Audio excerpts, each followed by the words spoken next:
Sound है ठीक? चलो। हेलो स्टूडेंट, कैसे आप सभी और कैसे चल रही है आपकी तैयारी? उम्मीद करते हैं आपकी तैयारी बहुत ही अच्छे ढंग से चल रही होगी।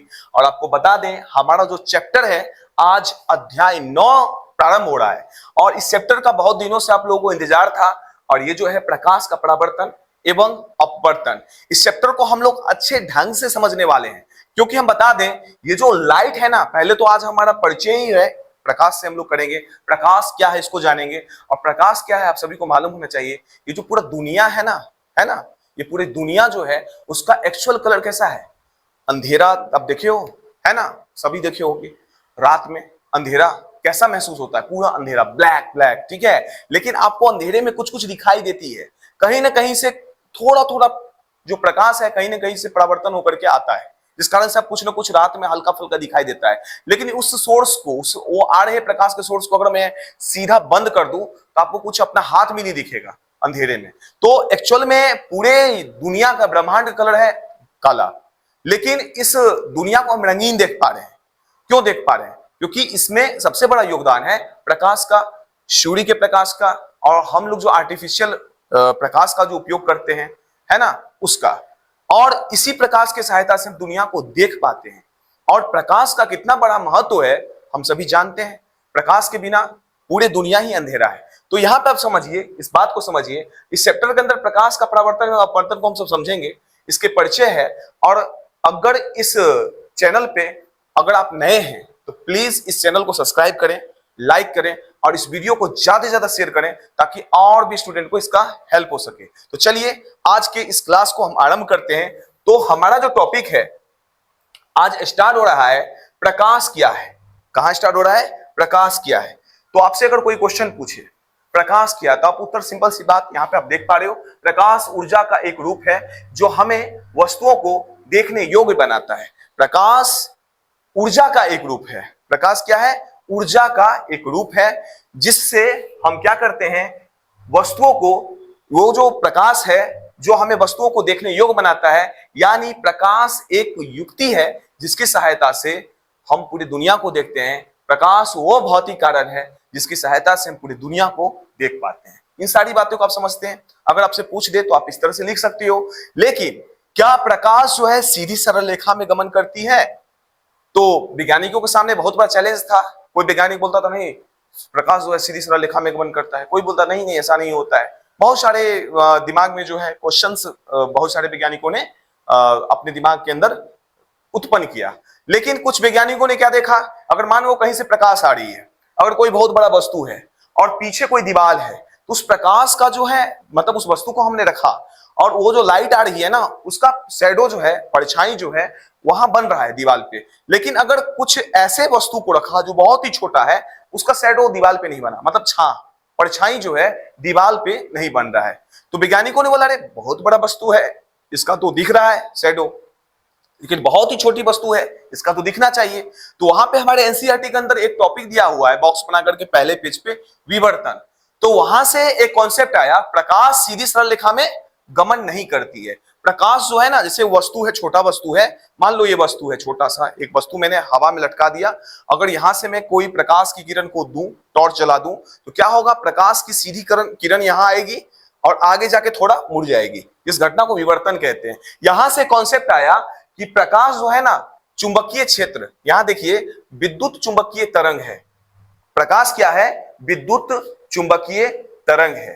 प्रकाश क्या है? विद्युत चुंबकीय तरंग है, वैज्ञानिकों ने कहा। देखिए यहां पे विद्युत चुंबकीय तरंग, प्रकाश एक विद्युत चुंबकीय तरंग है, इसलिए इसे संचरण के लिए किसी माध्यम, ठोस, द्रव या गैस की आवश्यकता नहीं होती है। प्रकाश क्या है? विद्युत चुंबकीय तरंग है, जिस कारण से क्या होता है, प्रकाश को संचरण करने के लिए किसी माध्यम की आवश्यकता नहीं होती है। जैसे कि हम सभी जानते हैं, हम बोल रहे हैं ना, तो बोल रहे हैं, तो अगर हम यहां से हवा को निकाल दें, मतलब निर्वात कर दें, कुछ नहीं, ठीक है, तो हमारी आवाजें जो है, हमारे आवाज अगर आपके कानों तक पहुंच रहा है, तो हमारे मुंह से निकलने वाले आवाज, साउंड जो है, वो अगर पहुंच रहा है ना, उसमें माध्यम है, हवा के माध्यम से पहुंच रहा है। अगर इस हवा को निकाल दूं तो शायद आपको कुछ सुनाई ही नहीं देगा। तो हवा में जो हमारा ध्वनि है, आवाज है, वो चलता है, कम चलता है। हवा से ज्यादा जो है पानी के अंदर चलता है। सबसे ज्यादा जो ध्वनि है ना, ध्वनि की चाल सबसे ज्यादा अधिक होती है ठोस में, ठोस से कम द्रव में, सबसे कम हवा में। ठीक है, इस बात को ध्यान रखना। लेकिन अगर हवा को निकाल दे, निर्वात कर दे, शून्य कर दे, कुछ नहीं, तो वहां पे आप क्या अंतरिक्ष में अगर चंद्रमा पे चले जाते हो ना, तो एक दो व्यक्ति जो आपस में बात करेंगे कर ही नहीं सकते हैं, कोई किसी का बात नहीं, क्योंकि और माध्यम नहीं है ना। हवा में आवाज को देखिए, अब यहाँ पे हवा है तो हवा में क्या होता है, माध्यम बन जाता है हवा, और हमारे मुंह से निकलने वाले आवाज आपके कानों तक सुनाई देता है, या कोई भी आवाज हवा के माध्यम से हमारे कानों तक पहुंचता है, या आप हवा है तो उससे ज्यादा जो है द्रव के अंदर होता है, और सबसे ज्यादा ठोस के अंदर जो ध्वनि की चाल होती है अधिक होती है। तो ध्वनि की चाल सबसे कम हवा में ही होता है। अगर ये हवा नहीं है, तो अंतरिक्ष में हवा नहीं है, तो ध्वनि की जो है, मान के चलो कहां चलेगा, माध्यम ही नहीं है ध्वनि को चलने के लिए। लेकिन ये चीज जो है यहां पर नहीं है, लाइट के लिए नहीं है। लाइट क्या है, तो विद्युत चुंबकीय तरंग है। और ध्यान रखना, इसके लिए कोई माध्यम की, किसी भी माध्यम की जरूरत नहीं है, आवश्यकता नहीं है। न ठोस की आवश्यकता है, न द्रव की आवश्यकता है, न गैस की आवश्यकता है। और एक बात बता दें आपको, ध्यान दीजिएगा कि प्रकाश की जो, यहां पर आपको हम बता दें, प्रकाश की जो चाल होती है ना, निर्वात में प्रकाश की जो चाल होती है सबसे अधिक होती है। कितना होती है, तो प्रकाश का वेग यहां पे देख रहे हो ना, स्मॉल सी है। क्या है, स्मॉल सी। ये जो सी आप देख पा रहे हो, ये छोटा सी से हम लिखते हैं। किससे लिखते हैं, स्मॉल सी से। ठीक है, और कितना होता है, 3 गुने 10 के घात 8 मीटर प्रति सेकेंड। ठीक है, या 1 सेकेंड में 3 लाख किलोमीटर चलता है। 1 सेकेंड में 3 लाख किलोमीटर, या 3 गुने 10 के घात 8 मीटर प्रति सेकेंड जो है प्रकाश की चाल होती है। एग्जाम में ऑब्जेक्टिव में आ जाता है, ये ध्यान रखना है, क्योंकि प्रकाश जो है सबसे अधिक निर्वात में चलती है। अगर आपके दिमाग में अभी भी कोई कंफ्यूजन है तो कमेंट्स में जरूर लिखना, हम उस चीज को समझाने का कोशिश करेंगे। तो प्रकाश जो है क्या है, एक विद्युत चुंबकीय तरंग है ना। प्रकाश को गमन करने के लिए, संचरण करने के लिए किसी माध्यम की आवश्यकता नहीं होती है। प्रकाश की जो चाल होती है निर्वात में 3 गुने 10 के घात 8 मीटर प्रति सेकेंड, और 1 सेकेंड में 3 लाख किलोमीटर प्रति सेकेंड। ये दोनों बातें आपको ध्यान में रखना है, क्योंकि यहां से या तो 3 लाख पूछ देगा, या तो आपसे 3 गुने 10 के घात 8 मीटर प्रति सेकेंड पूछ देगा। चलिए आगे देखें। अब देखिए प्रकाश का परावर्तन। प्रकाश का परावर्तन क्या है, इसको समझना है। तो परावर्तन के कारण ही हम किसी वस्तु को देख पाते हैं, यह बात आपको ध्यान रखना है। हम दुनिया में किसी चीज को देखते हैं ना, परावर्तन के कारण ही देखते हैं। अगर यहां पे आप देख रहे हो तो यहां से हजारों लाखों करोड़ों प्रकाश की किरणें टकरा रही है, और टकरा करके आपके आंखों तक या हमारे आंखों तक पहुंच रही है, तभी इसी चीज को, इस वस्तु को हम देख पा रहे हैं। इसे मार्कर है, ये मान के चलो पेन है। तो यहाँ पे बहुत सारे लाइटें यहाँ पे लगी हुई है, वो लाइटें यहाँ टकरा करके हमारे आंखों तक पहुंच रही है। यहाँ पे देखो आप, जैसे कि ये कोई इंसान है जो देख रहा है, ठीक है, लेकिन इस लाइट को अगर हम बंद कर दे तो नहीं देख पाएगा। अब देखो ये टॉर्च चला, तो टॉर्च से जो प्रकाश की किरणें आई है ना, ये आपतित किरण है, इस वस्तु से टकराई है। ये वस्तु क्या है, परावर्तक सतह है, ठीक है, जो कि इस प्रकाश को परावर्तित किया है। और ये किरण जो है यहां से लौट करके इनके आंखों तक पहुंचा है, और इस किरण के परावर्तन के कारण ही ये व्यक्ति जो है इस वस्तु को देख पाया है। ठीक है, इस वस्तु को देख पाया है। ये बातें आपको ध्यान में रखना है। तो प्रकाश का परावर्तन क्या है, इसको समझना है। प्रकाश का परावर्तन क्या है, अब देखिए प्रकाश का परावर्तन को हम समझते हैं। जब प्रकाश की कोई किरण किसी चमकीली सतह से टकराकर पुनः अपने माध्यम में लौट आती है, तो इस घटना को प्रकाश का परावर्तन कहते हैं। जब प्रकाश की कोई किरण किसी चमकीली सतह से, प्रकाश की कोई एक किरण, प्रकाश का परावर्तन अगले कोई किरण, ठीक है, किसी चमकीली सतह से टकराकर पुनः अपने माध्यम में लौट आती है, तो इस घटना को प्रकाश का परावर्तन कहते हैं। जैसे कि आप यहां पे देख पा रहे हो, प्रकाश का एक किरण है, ये जो देख रहे हो एक चमकीली सतह है, ठीक है, परावर्तक सतह है। और ये जो परावर्तक सतह होगा ना, ध्यान रखना, ये कांच हो सकता है, कोई भी वस्तु है जो कि प्रकाश को परावर्तित करे, लेकिन ये अपारदर्शी नहीं होना चाहिए। बस देखिए आप एक बात बता रहे हैं, जैसे कि ये कांच है, समझ रहे हो, ये कांच है, लेकिन पीछे क्या है, इसका रजतीत पॉलिश किया होना चाहिए। अगर ये पारदर्शी हो जाएगा ना तो प्रकाश की किरण आर पार चला जाएगा। परावर्तन के लिए क्या होना चाहिए, ये ऊपर वाला जो है ना परत इसका चमकीली होना चाहिए, लेकिन नीचे वाला चमकीली या मान लो चलो परावर्तक पृष्ठ जो है जहां से प्रकाश की किरण टकराएगी और वापस जाएगी, लेकिन इसके नीचे क्या होगा, पॉलिश होगा या रजतीत होगा, ठीक है, पेंट होगा, सिल्वर, ठीक है। लेकिन अगर इसको सिल्वर रंग से अगर मैं नहीं रंगू, इसको पॉलिश नहीं करूं तो प्रकाश किरण आर पार चली जाएगी। परावर्तन के लिए जो परावर्तक पृष्ठ होती है उसकी जो पीछे वाली हिस्सा होती है ना, तो एक सतह होगा अपारदर्शी, मतलब परावर्तक सतह होगा जहां से प्रकाश की किरण टकराएगी, लेकिन पीछे वाला सतह होगा वो क्या होगा, पॉलिश किया हुआ होगा, ये ध्यान रखना। तो देखो यहाँ पे प्रकाश की किरण आएगी, दर्पण है या कोई भी वस्तु है उसके परावर्तक वस्तु है, ठीक है, तो परावर्तक सतह है उसे टकराएगी, टकरा करके फिर क्या हो जाती है, परावर्तित हो जाती है। यानी आप ध्यान रखना, जब प्रकाश की कोई किरण किसी चमकीली सतह से टकराती है तो पुनः अपने माध्यम में लौट आती है, पुनः अपने माध्यम में क्या होती है, लौट आती है, ठीक है। ये बातें को आपको ध्यान रखना है। यानी प्रकाश का परावर्तन क्या है, जब प्रकाश की कोई किरण किसी चमकीली सतह से टकराकर पुनः अपने माध्यम में लौट आती है तो इस घटना को प्रकाश का परावर्तन कहते हैं। इसको दिमाग में आप नोट कर लो, यहां से एग्जाम में क्वेश्चन पूछ देते हैं प्रकाश का परावर्तन क्या है, कभी कभी पूछ दिया जाता है, इसको ध्यान रखना है। अब देखिए प्रकाश के परावर्तन के नियम, ठीक है, यहां पे हम क्या सीखेंगे, प्रकाश के परावर्तन के नियम को। ये हमारे एग्जाम के लिए बहुत बहुत बहुत महत्वपूर्ण है। अब देखो यहाँ पे प्रकाश के परावर्तन के नियम को समझने से पहले कुछ डायग्राम की जरूरत पड़ेगी जिसको हम बना लेते हैं। जैसे कि आप देख रहे हो, मान लो ये एक परावर्तक सतह है, लेकिन अभी है नहीं। परावर्तक सतह के लिए कुछ कुछ बातें का ध्यान देना पड़ता है। देखो परावर्तक सतह बनाने के लिए पीछे हम क्या करेंगे, मान लो एक कोई कांच है, ठीक है, इसके पीछे हम क्या कर रहे हैं, ये परावर्तक सतह है, मान लो ये समतल दर्पण ही है या कोई परावर्तक सतह है। इस परावर्तक सतह के पीछे हम क्या करेंगे, रजतीत करेंगे, पॉलिश करेंगे। क्या करेंगे, पॉलिश।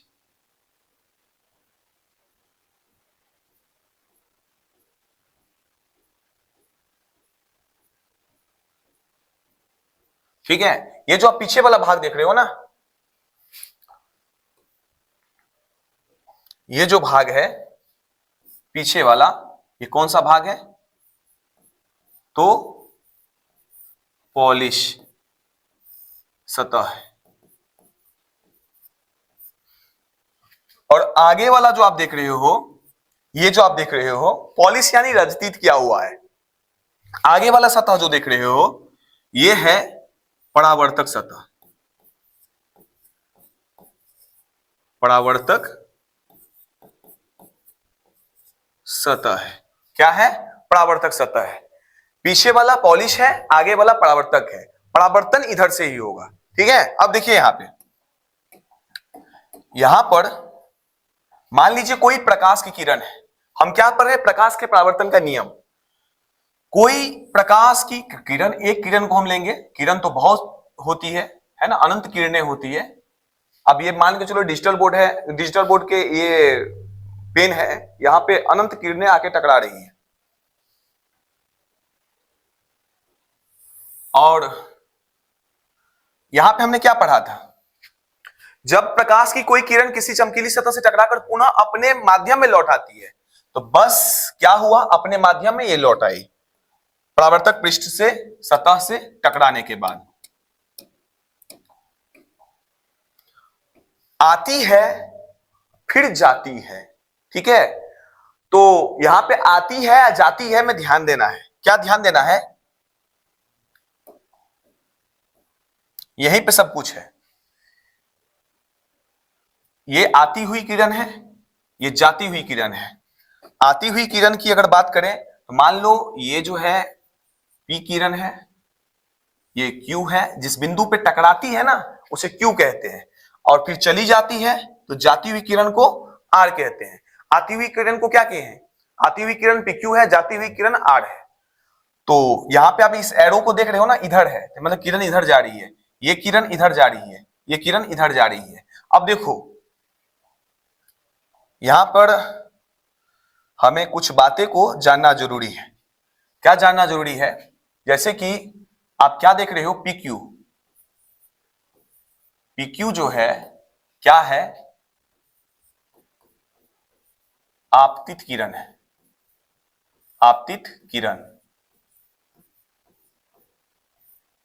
और यहां पे क्यू आर जो आप देख रहे हो ना, ये क्या है? परावर्तित किरण है, परावर्तित किरण। तो क्यू आर क्या है? परावर्तित किरण है। पीक्यू क्या है? आपतित किरण है। ये ध्यान में आ गया? दिमाग में आप इसको बैठा लो, ठीक है, क्योंकि ये जा रही है। पीक्यू जो है आ रही है, क्यू आर जा रही है। तो आपतित किरण, परावर्तित किरण, इसको समझ लिया ना? तो प्रकाश के परावर्तन का नियम आप 30% समझ चुके हो। अब देखो यहां पर, लेकिन हम यहां पे एक कांड करते हैं। कांड नहीं, मतलब एक काम करते हैं। क्या करते हैं? यहां से एक अभिलंब डालते हैं। ये जो अभिलंब डालते हैं, क्यू क्या है? ये किरण जहां टकरा रही है ना, तो ये आपतन बिंदु पे टकरा रही है। और आपतन बिंदु पर एक अभिलंब डालते हैं। क्या डालते हैं? अभिलंब। और इस अभिलंब का नाम रख लो आप एम एन। हम इसका नाम क्या रख लेते हैं? M N. एम है, एन है, एम एन। ठीक है, एम एन एक अभिलंब है। ये जो आपतित किरण है, आपतन बिंदु पे टकरा करके, या आपतित किरण जो है दर्पण के सतह से टकराती है, टकराने का परावर्तित हो जाती है। ठीक है, लेकिन इसमें अभिलंब जो हम डाला ना, तो अभिलंब जब डाला तो आपतित किरण परावर्तित किरण के बीच में एक अभिलंब है। तो अभिलंब जो होता है 90 डिग्री का होता है। कि कितना होता है अभिलंब? मतलब 90 डिग्री। यहां से देखो ये 90 डिग्री है, ठीक है, यहां से ये 90 डिग्री है, दोनों 90 डिग्री है। और एक बात है और आपको ध्यान में रखना है, ये दोनों जो है 90 डिग्री है, तो ये जो कोण है ना, जिसे हम आई से लिखते हैं, इंसिडेंस, और ये जो कोण है आर, परावर्तित किरण को आर से लिखते हैं। यानी ये जो कोण है अगर 30 डिग्री का होगा तो ये भी कोण 30 डिग्री का होगा। ये 45 डिग्री होगा तो ये भी 45 डिग्री का होगा। ये आपको समझाना था हमें। अब देखिए, ये दोनों बराबर होगा, तो इसीलिए यहां पर एक बातें हमें ध्यान में रखना है, यानी कोण आई जो है ना, कोण आर के बराबर है। यानी आपतन कोण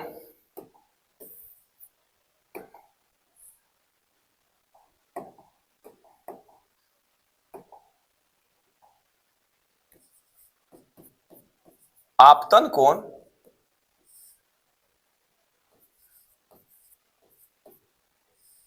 बराबर परावर्तन कोण। आपतन कोण बराबर परावर्तन कोण, अर्थात आपतन कोण एवं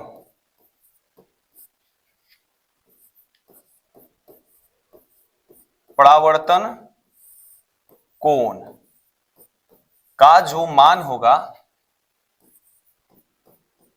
का मान क्या होता है? बराबर होता है, बराबर होता है। ये बातें आपको ध्यान में रखना है। आपतन कोण एवं परावर्तन कोण का मान क्या होता है? बराबर होता है। यानी कोण आई जितना होगा उतना कोण आर होगा। कोण आई बराबर कोण आर। ठीक है, यानी आपतन कोण बराबर परावर्तन कोण। ये घटना क्या है? यही प्रकाश के परावर्तन का पहला नियम है। एग्जाम में पहला नियम, और इसके बाद हम देखेंगे प्रकाश का परावर्तन का पहला नियम आपने जान लिया, आपतन कोण बराबर परावर्तन कोण, यानी आपतन कोण का मान परावर्तन कोण के मान के बराबर होता है। अब देखिए, दूसरी बातें आपको हमको समझाना है। पीक्यू क्या है? पीक्यू है आपतित किरण है, और क्यू आर क्या है?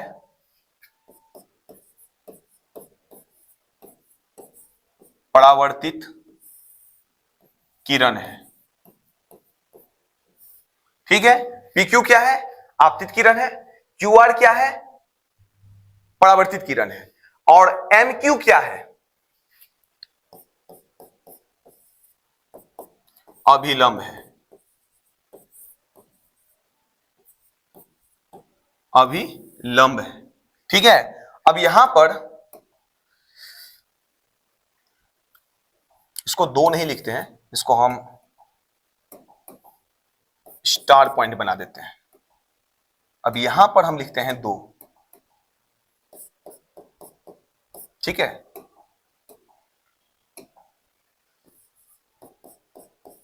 आपतित किरण,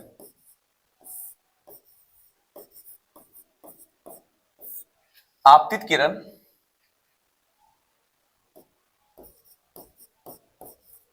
परावर्तित किरण, आपतित किरण, परावर्तित किरण और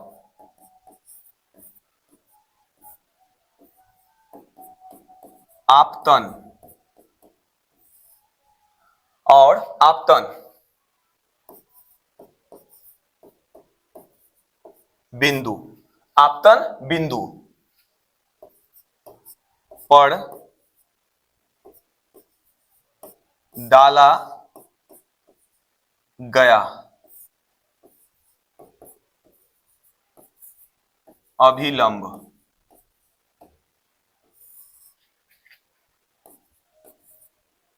तीनों एक ही तल में होते हैं। ठीक है, आपतित किरण, परावर्तित किरण और आपतन बिंदु पर डाला गया अभिलंब तीनों एक ही तल में होते हैं। अब यहां पे आप ध्यान दो, ये जो देख रहे हो ना, ये एक तल है, ये डिजिटल बोर्ड है, इसकी जो स्क्रीन आप देख रहे हो ना, ये पूरा स्क्रीन क्या है? तल है। जो भी घटनाएं घटी है यहां पे घटी है। ठीक है, आपतित किरण है, परावर्तित किरण है और आपतन बिंदु से डाला गया अभिलंब, आपतन बिंदु पर डाला गया अभिलंब, तीनों क्या है? एक ही तल में है। तीनों क्या है? ये देख रहे हो, ये देख रहे हो, ये देख रहे हो, तीनों एक ही तल में है। तो ये प्रकाश के परावर्तन का नियम 2 हो जाता है, यानी आपतित किरण और आपतित किरण, परावर्तित किरण, ठीक है, और आपतन बिंदु पर डाला गया अभिलंब तीनों एक ही तल में होते हैं। ये प्रकाश के परावर्तन का नियम 2।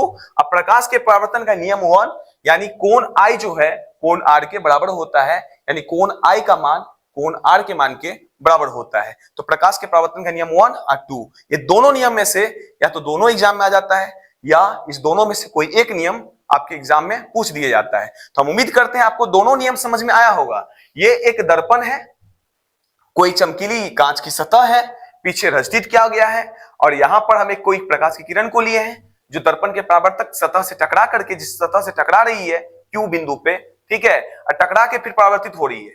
जितने कोण के साथ आ रही है उतनी एंगल के साथ ये परावर्तित हो रही है, यानी कोण I बराबर कोण R। ठीक है, और ये कोण I और कोण R क्या होता है? बराबर होता है। और यहां जो अभिलंब है इस पे डाला गया है, ये तीनों क्या होते हैं? एक ही तल में होते हैं। ये नियम 2 कहता है। तो उम्मीद करते हैं आपको ये प्रकाश के परावर्तन का नियम 1 और 2 समझ में आया होगा। तो गोलीय दर्पण के बारे में कल समझेंगे। गोलीय दर्पण कितने प्रकार के होते हैं, अवतल दर्पण, उत्तल दर्पण, है ना, और बहुत कुछ जानना है हमें इस चैप्टर के अंतर्गत। तो उम्मीद करते हैं यहां तक आपको जो कुछ भी समझ में आया है तो अच्छी बात है। अगर आपको सब समझ में आ गया, अगर कुछ भी ऐसा है जो नहीं समझ में आया है तो कमेंट में लिखना, मैं समझाने का कोशिश करूंगा। तो चलिए, अगर इस वीडियो को आपको अच्छा लगा है तो ज्यादा से ज्यादा इसको शेयर करें ताकि और भी स्टूडेंट को हेल्प हो सके। तो चलिए मिलते हैं नेक्स्ट क्लास में, तब तक के लिए धन्यवाद।